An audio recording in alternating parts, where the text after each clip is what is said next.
In this video, I'm going to show you how to search for multiple airports on Google Flights. Begin by going to the Google Flights homepage. You can apply this method when entering your starting location or your destination.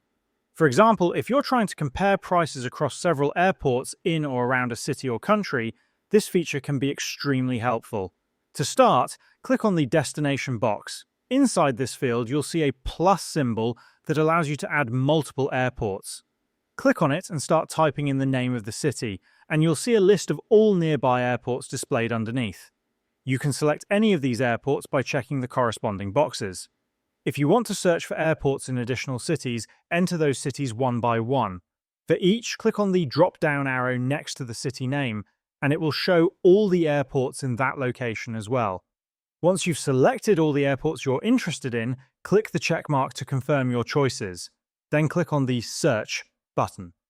Google Flights will now show you all the available flights from your selected city to the multiple airports you specified.